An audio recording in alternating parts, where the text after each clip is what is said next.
If you've ever thought an oil change is the simplest job on a car, the Suzuki Swift is exactly the kind of car that can punish that confidence. Not because it's complicated, but because the mistakes are quiet. A drain plug that feels tight enough can still seep. A filter that's just a bit more snug can turn into a nightmare next time. And the most common one, you pour in what you think is the right amount, the dipstick looks fine for a moment, and then a day later you're either low, or you've overfilled and the engine feels off. So if you search for oil change in Suzuki Swift because you want to do it yourself, save time, and not gamble with your engine, the goal here is simple: you'll leave with a workflow you can repeat every time, and a few checks that prevent most of the disasters people only learn about after they've made a mess on the driveway. First, a reality check that matters more than any universal tutorial. There isn't one single Suzuki Swift. Different years, different engines, sometimes different oil filter designs, and the correct oil viscosity can change depending on engine and climate. That doesn't mean you can't do this confidently. It means you need to confirm 3 things before you even touch a wrench: the oil specification your engine requires, the approximate capacity, and the correct filter and washer type. Where do you confirm it? The owner's manual is the cleanest answer. If you don't have it, many cars have an underhood label or a service booklet with the oil grade. If you're still unsure, don't guess based on what your friend uses in a different Swift. Close enough is how people end up with cold start noise, higher consumption, or a car that feels sluggish in extreme temperatures. You're not chasing perfection, you're avoiding the wrong choice. Now, tools and setup. You don't need a full workshop, but you do need stability and cleanliness. You want a drain pen that can comfortably hold more than your engine's oil capacity, because oil doesn't pour politely. You want a funnel. You want gloves and rags or paper towels. You want a socket or wrench that fits the drain plug properly, not almost. You may need a filter wrench depending on how tight the old filter is and how much space you have. And if you're lifting the car, ramps are usually simpler than a jack, but either way, the rule is the same: the car must be secure, and it must be on level ground when you check the final oil level. That level ground part is not a suggestion. If the car is tilted, the dipstick lies. People chase the dipstick reading by adding oil, then later park on flat ground and realize they're over the top mark. Next question: should the engine be warm? Yes, but not scorching hot. Warm oil drains faster and carries more suspended contaminants out with it. But if you've just driven hard and everything is blazing, you're risking burns and you're rushing. A good approach is to drive a few minutes, then let it sit briefly so you're not working around dangerously hot parts. You want warm, not angry. Before you drain anything, open the hood and loosen the oil filler cap. You don't have to remove it completely, but cracking it open helps the oil drain smoothly. Then locate the dipstick and pull it out for a second, wipe it and reinsert it. This isn't to measure yet. It's to make sure you know where it is and that it's seated correctly later when you do the final check. Now get access underneath. Some Swifts have an under tray or splash shield. If yours does, you may need to remove a few clips or bolts to reach the drain plug and filter. Take your time here. Breaking a clip turns a 5-minute job into a parts run. Position the drain pen under the drain plug, but don't center it directly under the plug like you're catching a drip. When you remove the plug, the oil often shoots out at an angle for the first second, then changes direction as the flow slows. Place the pen slightly rearward and to the side of where you think it will go, so you catch the initial stream. Now the drain plug. This is where simple oil change goes wrong. The plug is threaded into the oil pan, and the oil pan threads are not something you want to damage. Use the correct tool, seat it fully, and break the plug loose with controlled force. If it feels like it's rounding, stop immediately and reassess. A rounded drain plug is a bad day. As you loosen it, keep inward pressure on the plug with your fingers as you turn it out. That way, when it's almost free, you can pull it away quickly and reduce the time oil is pouring over your hand. Expect it to be messy anyway. That's normal. Let the oil drain. Don't rush this part. The difference between "I waited 1 minute" and "I waited until it slowed to a drip" is not just a few drops. It's enough to change your final level and make you think you mismeasured. While it drains, look at the old oil. You're not doing lab analysis, but you can still notice warning signs. If it's glittery with metallic sparkle, that's not great. If it smells strongly of fuel, that can indicate other issues. If it looks like a milkshake, that can indicate coolant contamination. None of that is solved by fresh oil, but noticing it early is valuable. Now look at the drain plug itself. Many drain plugs are magnetic. If yours is, you may see a dark paste of fine metal particles. A small amount of sludge-like paste can be normal wear. Chunks or sharp flakes are not. Wipe it clean.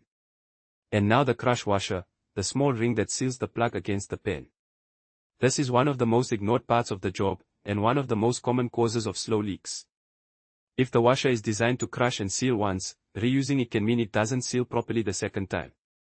Replace it if your Swift uses a crush washer. If you're not sure, compare the new one to the old one. If the old one is flattened, grooved, or deformed, don't put it back and hope.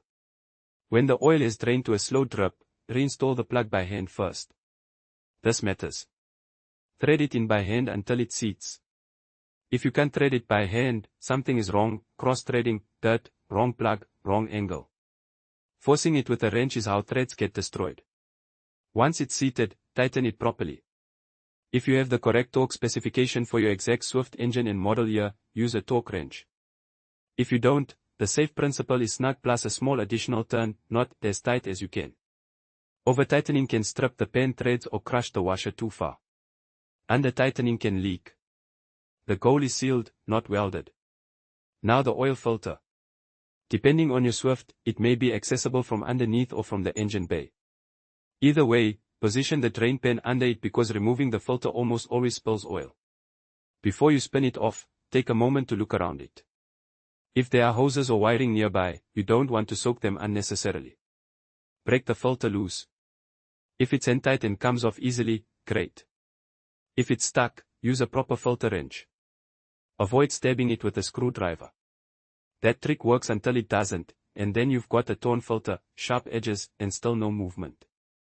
As you remove the filter, watch for the old rubber gasket. This is a classic mistake: the old gasket sticks to the engine, and then you install the new filter on top of it. That double gasket can cause a sudden leak when the engine builds oil pressure. So after the filter is off, look at the mounting surface and make sure it's clean and bare metal where the gasket seals. Take the new filter and put a thin film of fresh oil on the rubber gasket. This helps it seat smoothly and makes it easier to remove next time. Whether you should pre-fill the filter with oil depends on its orientation. If it mounts vertically and you can fill it without spilling, it can reduce the time the engine runs before full pressure builds. If it mounts sideways or upside down, pre-filling just makes a mess. Either way, don't overthink it. The key is the gasket lubrication and correct tightening. Install the new filter by hand. Spin it until the gasket contacts the mounting surface, then tighten it by hand according to the filter's instructions, usually a fraction of a turn after contact. Hand tight is not weak. Hand tight is correct. People who crank it down with a wrench often regret it later, either because it leaks from a distorted gasket or because it's nearly impossible to remove. Now you're ready to refill. This is where patience saves you from overfill. Put the funnel in the oil filler opening and add oil in stages. Because capacities vary by engine and because some oil stays in passages and the filter, you don't want to dump in what you think is the full amount immediately and then discover you're above the max mark. Add most of the expected amount first, but not all.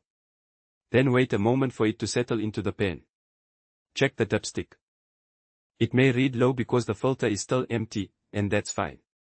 The dipstick at this moment is just a rough reference. Now reinstall the filler cap securely, make sure the dipstick is fully seated, and start the engine. Let it idle. Watch the oil pressure warning light. It should go out after a short moment. If it stays on, shut the engine off and do not keep idling, hoping it clears. A persistent oil pressure light means you need to recheck oil level, filter installation, and whether you actually refilled the engine. It sounds obvious, but it happens. While the engine idles, look underneath for leaks at the drain plug and around the filter. A small drip that starts immediately is a sign something isn't sealed. Shut it down and fix it now, not after a drive. After a short idle, turn the engine off and wait. Give it a few minutes so the oil drains back into the pen. This waiting time is the difference between a correct dipstick reading and a reading that makes you chase your tail. Now check the dipstick properly. Pull it, wipe it clean, reinsert fully, then pull again and read.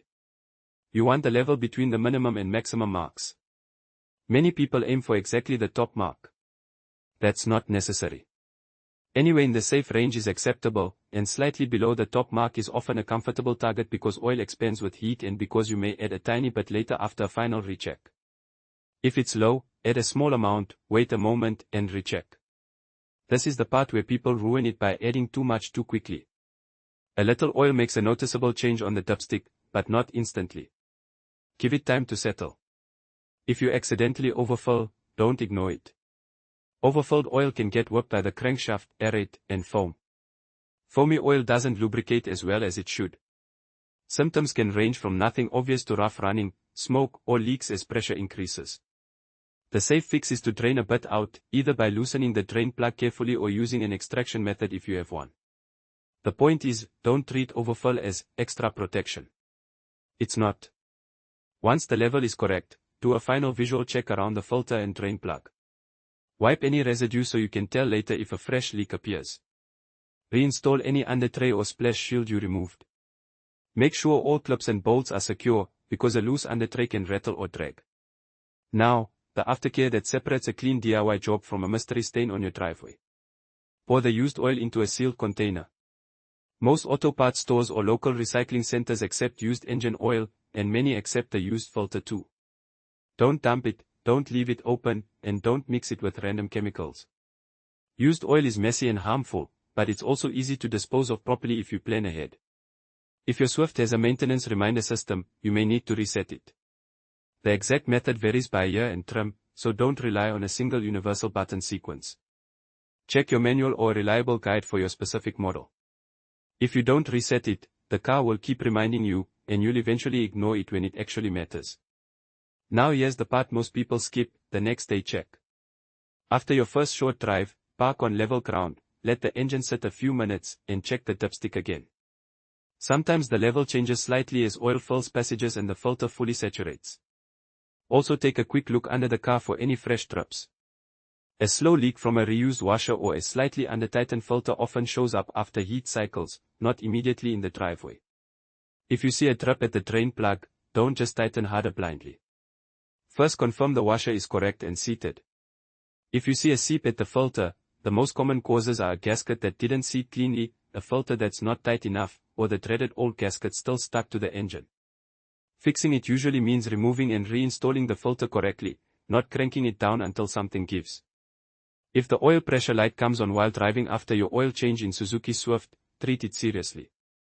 Pull over safely, shut the engine off, and check the oil level. Look underneath for a major leak. If the level is low or there's oil pouring out, don't keep driving. If the level is correct and there's no visible leak, you may be dealing with a sensor issue, but you don't assume that first. You verify the basics before you gamble with oil pressure. And if you're wondering about intervals, the safest answer is, follow the owner's manual for your engine and driving conditions. Short trips, cold weather, lots of stop and go, and dusty environments can justify shorter intervals. Long highway cruising is easier on oil. The point isn't to chase a magical number. The point is consistency and using the correct oil spec. One more nuance that saves people from confusion, the dipstick reading depends on how you check it.